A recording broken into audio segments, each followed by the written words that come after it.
Or look around and wonder why some people just seem to get rich, almost like it's easy, while other people work their fingers to the bone and have, well, not much to show for it? We're going to take a trip way back in time to the richest city in the ancient world to dig up some secrets about money that are just as powerful today as they were thousands of years ago. And it all starts with a question, a big one. Yeah, that is the exact question that was bugging two friends in the incredible, magnificent city of Babylon. I mean, they were living in a place just overflowing with gold, opportunity everywhere you looked, and yet their own pockets were always empty. Sound familiar? It's a question a lot of us are still asking. So, let's meet our guys. Their names are Bansir and Kobe. And they're not slackers, not at all. They're good, hardworking guys living in literally the richest city on the planet. And you know what? They were just sick and tired of being broke. So picture this. Bansir is just sitting there, looking out at all the amazing buildings of Babylon. His buddy Kobe comes along and they start talking. And it's the same old story, the same frustration they always talk about. Man, we worked so hard, but we just can't seem to get ahead. It's a conversation that's probably happened a million times, right? And that quote really hits home, doesn't it? That was their life. Again, these guys weren't lazy. They weren't bad at their jobs. But here they are halfway through their lives with basically nothing. They felt totally stuck, and even worse, they started worrying if their own kids were going to end up in the exact same boat. But right there, when they were feeling their lowest, Bansir has this flash of inspiration. He thinks, okay, wait a minute. What if we stop just complaining about this? What if we actually go find someone who's figured it out, someone who's already solved this puzzle? And they knew just the guy, Arkad. He was an old friend, someone they grew up with, but somehow Arkad had become the richest man in all of Babylon. I mean, we're talking so rich, the king came to him for loans. They just had to know, how did he do it? What was his secret? So they go to Arkad and they basically lay it all out there. You can feel their frustration in these questions. They're saying, look, man, we all went to the same school, we played the same games. Honestly, we probably worked harder than you did. So how come fortune smiled on you and not us? Why'd you get so lucky? To them, it was just chance, a total roll of the dice. But Arkad, he just kind of smiles and sets them straight. He tells them, guys, it's not about luck. Fortune isn't some random thing that just picks people. His wealth came from one thing, learning the rules of money. And the best part? They were rules that anyone could learn and follow, if they really wanted to. And so, Arkad starts to tell his own story. He takes them back to when he was just like them, a poor scribe, barely making ends meet, but with his burning desire to be wealthy. And his whole journey, he explained, kicked off with one single, game-changing conversation. And this was the big secret. A rich old merchant gave him this piece of advice in exchange for some work. And it sounds so ridiculously simple, right? A part of all I earned was mine to keep. But believe me, that one little sentence, that one idea, it changed absolutely everything for him. So what did that actually mean? The merchant told him, look, before you pay for your food, before you pay your rent, before you pay anybody else, you have to pay yourself first. And he gave him a number. Save at least 10% of everything you make.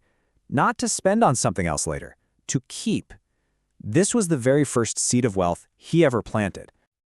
But here's the thing, and this is so important. Arkad didn't get it right immediately, not even close. He totally messed up. The very first time he saved up some money, he lost it all. He gave it to a brickmaker to go buy jewels. I mean, what does a brickmaker know about jewels, right? Then, the next time he made some profits from an investment, he blew it all on big parties and expensive stuff. It took him a few years of trial and error to really learn the whole lesson. It's not just about saving, it's about making that saved money work for you.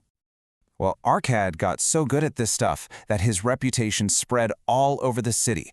Eventually, the king of Babylon himself noticed. The king was puzzled. How can my city be so rich, but so many of my people are poor? So he called on Arkad and asked him to teach his secrets to everybody. And Arkad boiled it all down to what he called the 7 cures for a lean purse. Okay, so the first 3 are the absolute bedrock. Cure number 1, start thy purse to fattening. That's our pay yourself first. Save at least 10%. Number 2, control thy expenditures. Basically, learn to live on the 90% that's left over. You got to get real about what's a necessary expense and what's just a desire. And number 3, and this is where the magic happens, make thy gold multiply. Put your savings to work. Let it become a little army of workers, all out there earning more money for you. And this slide right here shows the huge difference between just having money and having wealth. See, money is just a pile. It's temporary. If you spend it, it's gone. But wealth is a continuous stream of income.